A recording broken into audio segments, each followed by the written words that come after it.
Hey y'all, something hit me today and I had to stop and share this. So I'm going to go back and I'll tell you, my parents got divorced when I was like 12 years old.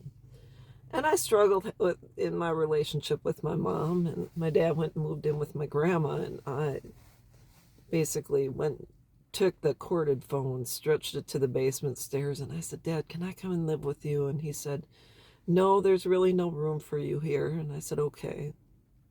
And the one thing I never lied about my mom. I never said, oh, mom is beating me or we don't have enough to eat or whatever the case was. I never lied. I don't think any of us did. Why? Because just it's not even a thought or an option, really. I mean, we didn't go there. But then moving on, I thought about this. And I remember my oldest daughter had a best friend, and she was at my house almost every day, and she was a real nice girl, and I knew her parents and everything. And she it was they were seniors in high school, and she came and she said, can I live with you after high school? And I thought, oh gosh, my child support's going to end and I can't afford 3 kids, much less whatever. And I said, well, I don't know if it's in the budget. And all of a sudden this girl comes out and she said, well, my dad has stabbed my mom and he beats her. And I thought, oh my gosh, I can't let her stay in that environment. There's absolutely no way. But I knew her parents. And I thought, I got to do what I can to help. So I went over to her mom's house one day and I said, you got a minute? And she said, yeah. And I said, well, Jessica asked if, she can come and live with me.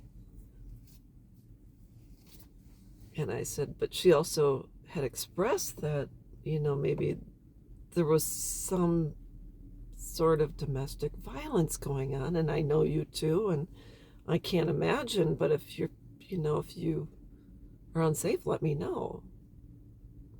And she said, my husband never laid a hand on me. She said, Jessica just doesn't want to follow the rules. And it's easier at your house than it is here. And I said, all right, I got my clarification. And that's what happened. So you know what our sons and daughters are doing? They're leaving and they're spreading lies about us so they can gain sympathy from other people and get other people on their side. I truly believe that's what's happening. They want it easier somewhere else. Why? Because we have rules, expectations, and we expect something. We expect them to make something of themselves. Well, I did. So that, I believe, is when the shift happened. And it wasn't necessarily social media. It's just more prevalent today because of it. But if that started happening a number of years ago, 15 for me, etc., it's gotten much worse since then. So anyways, I just wanted to share that. These effing kids, man. Don't ever allow anyone in your life that has no problem tearing you down, lying about you, and making fictitious reports, not to CPS, but to people that believe them. I'll tell you, thought about that today. So anyways, I hope this helps, and I will be back.